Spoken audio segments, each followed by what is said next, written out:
Alors, on va revenir là-dessus. Alors, je vais passer pour l'instant à côté de moi Laurent Timsit, représentant de l'Air France KLM sur le plan des affaires gouvernementales et tout ça.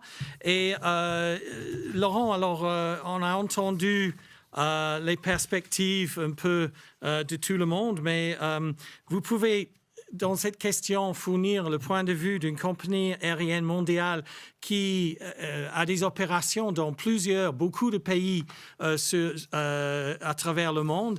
Et comment est-ce que Air France KLM aborde cette question de quoi les compagnies aériennes ont-elles besoin en termes de politique et de soutien de la part des gouvernements? Merci beaucoup, Paul. Je pense que lors du panel précédent, ces questions ont déjà été abordées en partie, mais de manière claire. Enfin, on est confronté à une urgence climatique. Cette urgence climatique, on doit essayer de la traiter au mieux. Il y a quand même une bonne nouvelle, je trouve, c'est que, et on l'a entendu à plusieurs reprises pendant ces 2 jours, c'est qu'il y a des solutions.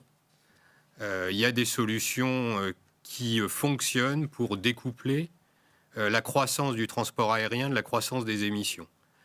Et il y a des feuilles de route qui ont été développées par IATA, par les associations européennes. Et finalement, les leviers de cette décarbonation, aujourd'hui, on les connaît assez bien. Enfin, Patrick Gandhi y faisait référence tout à l'heure. On a identifié les moyens de traiter, s'agissant du secteur aérien, de cette urgence climatique.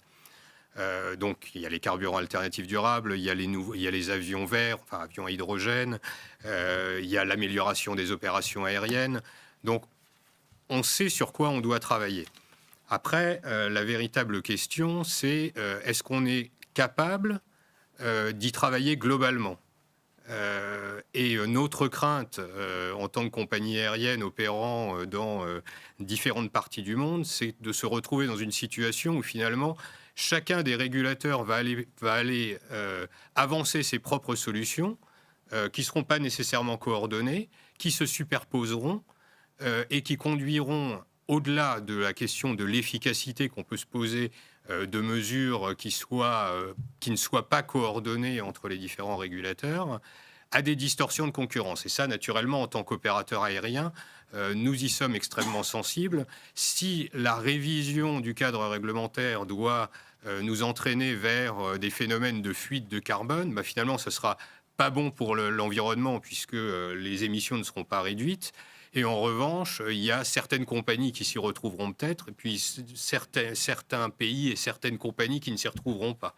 Et donc, tout ça est dommageable. Donc, au fond, nous, notre appel, c'est vraiment un appel à une réglementation aussi globale que possible. Alors, Michel Wackenheim a parlé de l'OACI, c'est un endroit évident pour aller vers une réglementation aussi globale que possible.